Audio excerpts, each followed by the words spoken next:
안녕하십니까. 시선파트너즈 이세현입니다. 오늘은 원장님들하고 그 법인 운영에 대한 이야기를 좀 해보려고 하는데요.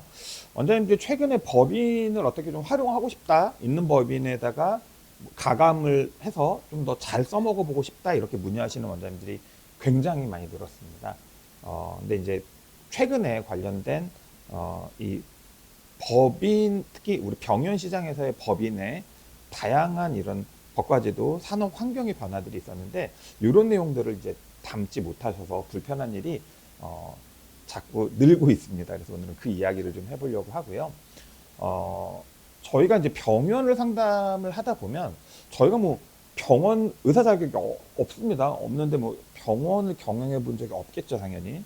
근데 병원을 경험해 보거나 진료 활동을 해보지 않은 컨설턴트들이 원장님들이 병원 경영을 얘기한다는 건 사실은 논리적이건 합리적일 수가 없겠죠. 결국은 원장님들이 병원의 문제 해결이나 병원의 효율 개선을 위해서 어떤 법인 사업자를 만들어서 이 법인으로 병원을 서포팅하거나 혹은 법인을 통해서 다양한 경제 활동을 수행하신다라고 하면 이 병원의 법인의 활용과 운영에 대해서는 저희들이 많은 조언들을 좀 더 하고 있습니다. 근데 저희가 이렇게 이제 병원을 서포팅할 목적 혹은 원장님들이 우리가 수입 활동, 경제 활동을 분산할 목적으로 만드는 법인들을 요청하셔서 상담을 가보면 안타깝게도 제일 어이없는 상담 사례들이 뭐냐면요. 병원과 부대에서 연계해서 사업을 하려고 하다 보니까 이 법인에서 이 의료기기, 치료제, 소모품 등을 취급하려고 하시는 분들이 많습니다. 근데 어, 결국 다른 업종과 달리 이 의료 관련된 산업들은, 의료기기 관련된 산업들은 그게 제조냐 유통이냐가 아니라 의료기기를 취급한다는 것만으로도 사실은 사전에, 사후가 아니에요. 사전에 신고를 한다거나 허가를 받는 일련의 과정들이 선행해야 됩니다. 이런 내용들에 대한 이해 없이 의료기기에 관련된 아이디어를 제공하시는 분들 혹은 의료기기 관련된 회사를 만들어서 운영해보고 싶다라고 하시는 분들이 의료기기 제조, 판매, 수입, 임대 다 동일합니다. 인허가에 관련해서 고려를 못하고 있다는 게 어떻게 보면 어이없고 어떻게 보면 안타까운 상황입니다.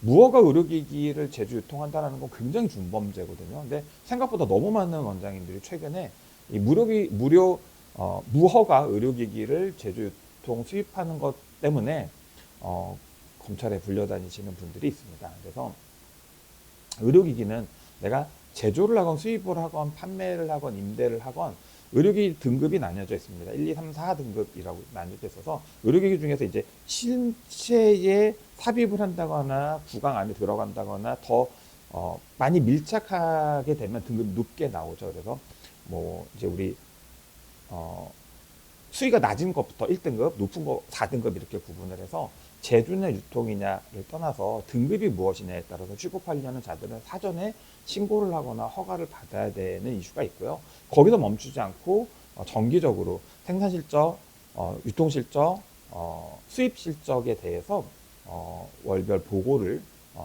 해야 되는 사후 관리 이슈들이 있다라는 걸 반드시 이해하실 필요가 있습니다. 그래서 원장님들이 내가 법인을 만들었고 그 법인에서 의료기기를 제조, 유통, 수입하려고 한다라고 하면 내가 그냥 사업자 낸다고 사업자가 내재는 게 아니라 사전에 허가를 받아야 되고 신고를 해야 되고 그 허가증이 있어야만 사업자 등록에 그 의료기기 제조, 유통, 수입을 얹을 수 있다. 이걸 기억하시면 좋고, 얹어서 끝나는 게 아니라 그렇게 해서 인허가를 받은 의료기기 회사는 제조, 유통, 수입 실적에 대해서 매월 보고하고 또 그 더 훨씬 섬세하게 되는 많은 사후 관리 이슈들이 있습니다.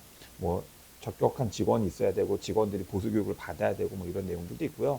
의료기기 인허가도 통상적으로는 5년 한 번씩은 인허가를 새로 받아야 되는 과정들이 반복되기 때문에 이런 병원에서 우리가 법인을 만들었고 그 법인이 의료기기를 취급하려고 한다라고 하면 단지 이 법인이 나한테 물품을 납품하게 해서 병원에 절세를 도모해 보겠다 이전에 내가 의료기기를 취급함으로써 수행해야 되는 인허가에 대한 공정, 비용, 투여 시간 등등을 미리 면밀하게 살펴볼 필요가 있다라는 말씀을 드립니다. 그래서 이렇게 이제 의료기기는 제조, 판매, 유통, 수입, 임대 전부 다 이렇게 신고나 허가를 하셔야 된다라고 말씀드리고요. 보시면 알겠지만 임대업도, 의료기기는 임대업도 판매와 동일하게 취급을 하기 때문에 자칫 의료기기 임대업은 인허가 필요 없다라고 알고 계신 분들이 생각보다 많으신데, 판매랑 동일한 인허가 신고를 하셔야 된다라고 말씀드립니다. 이제 그러다 보니 인허가를 받아야 되잖아요. 어쨌든 그 법인이 인허가를 받기 위해서는 공간, 인력, 뭐 시설 이런 것들에 대한 심사를 받아야 될 텐데, 실태 현장을 검사 받아야 할 텐데, 그러다 보니까 이제 우리가 가끔 원장님들이 법인 사업자를 병원 내 일부 공간을 할애해서 두시려는 분들이 있습니다. 근데 그렇게 되면 의료기관도, 병원도 보건소에 의료기관 개설 신고를 했잖아요. 이 개설 신고한 내용과 변경이 생기면 반드시 한 달 안에 보건소에 의료기관 개설 변경 신고라는 걸 또 해야 될 의무가 있습니다. 그래서 병원 내에 소재지를, 법인 소재지를 두고자 한다라고 하면, 그래서 의료기관에 신고한 의료시설들이 바뀐다라고 하면 의료기관 개설 변경 신고도 해야 된다. 이렇게 두 가지가 병행될 수도 있다는 거 한번 고민해 보시면 좋을 것 같고요. 저게 실제로 상담 현장에 다녀보면 법인 등기는 내놓으시고요.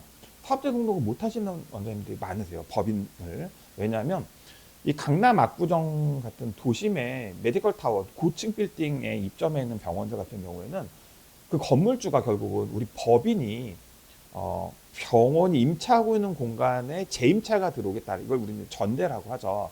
이렇게 병원이 임차한 공간에 법인이 재임차를 하기 위해서는 건물주의 동의서가 들어가야 됩니다.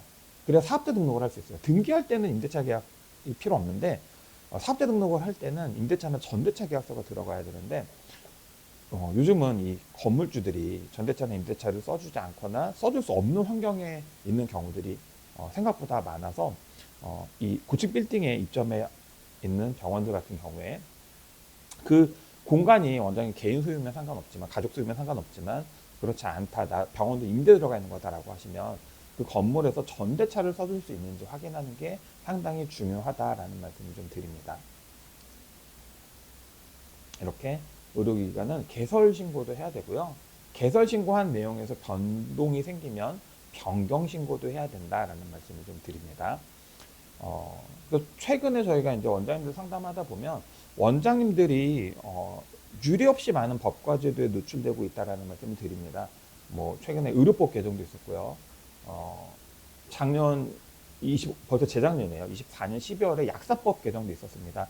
약사법 개정이 되면서 우리가 제약, 의약 관련된 품목들을 특수관계자 간 거래할 수 없게 약사법이 개정이 됐었죠. 그 전에 CS법 개정이 있었고, 그 CS법 개정으로 제재가 안 되자 약사법이 작년 12월에 있었죠. 24년 12월에, 재작년. 네. 그리고 나서 25년 작년에 12월에 마찬가지로 또 의료기기법 개정이 있었습니다.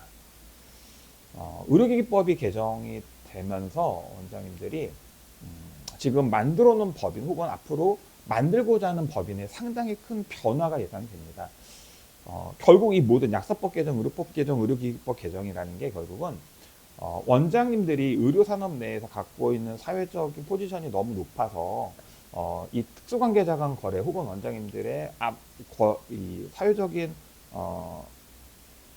영향력으로 시장 질서를 왜곡하는 일들이 자꾸 생기고 있다라고 보고 법이 바뀌고 있는 거거든요. 그래서 약사법 개정할 때도 특수관계자 간 거래를 막았었죠. 그리고 이번에 의료기기법 개정에 있어서도 특관자 간의 간납을 제한하는 방향으로 법이 개정이 됐습니다. 그래서 26년, 오타가 났네요. 25년 12월 30일, 25년 12월 30일 날 의료기기법이 개정이 됐습니다. 그래서 이렇게 법이 개정이 됐고요. 보시면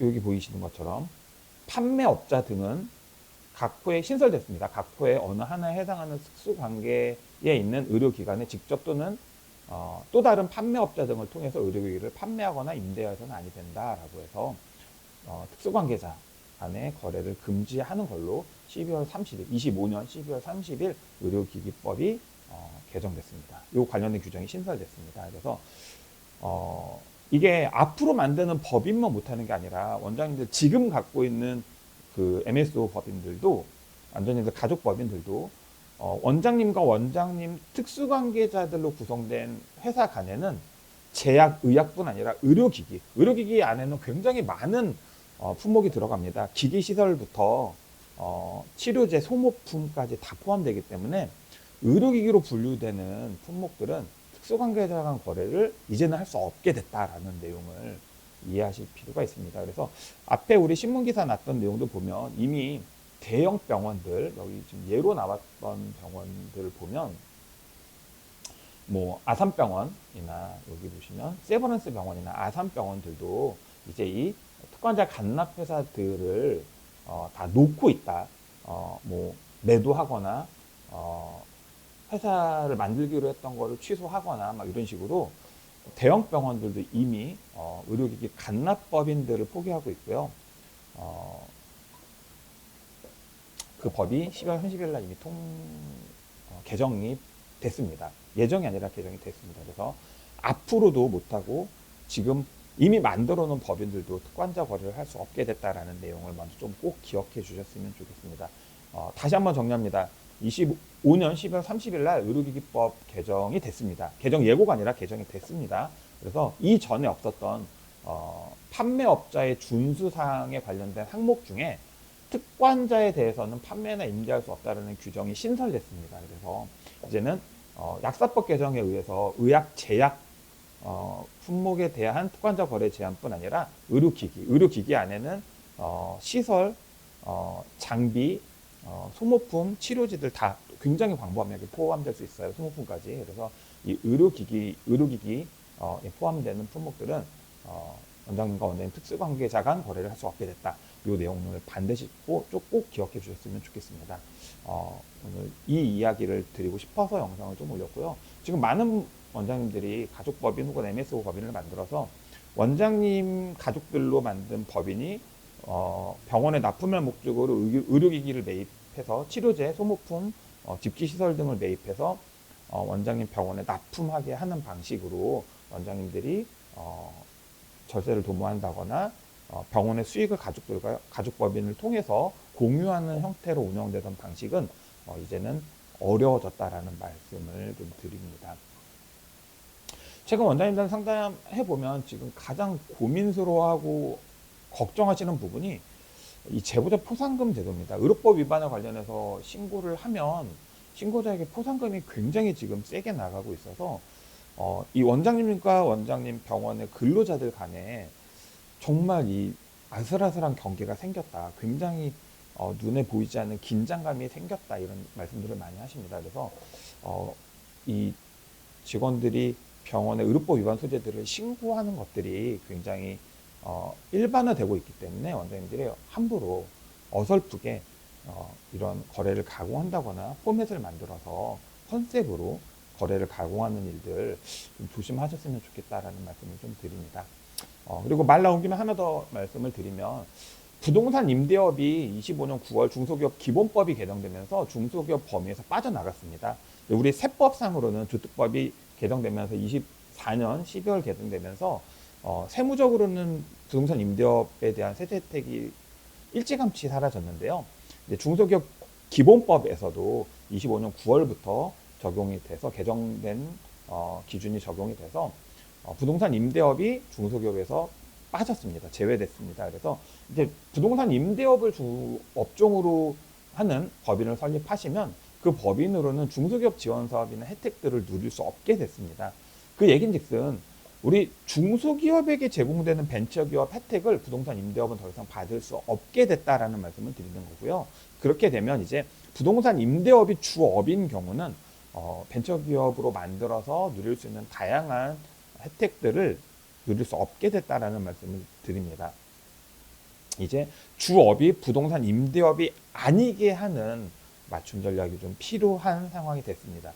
벤처기업 투자세액공제라든가 벤처기업에 투자하고 소득공제를 받는 거라든가 창업감면이라든가 지원사업이나 고용지원금 등을 활용하고 싶은 분들은 부동산 임대업이 이제 주업이면 안 되기 때문에 내가 부동산 법인을 갖고 있다라고 하시는 분들이 벤처기업 관련된 솔루션을 활용하시려고 하면 이제 새로운 전략들을 좀 접목시켜야 될 필요가 있다라고 말씀을 드립니다.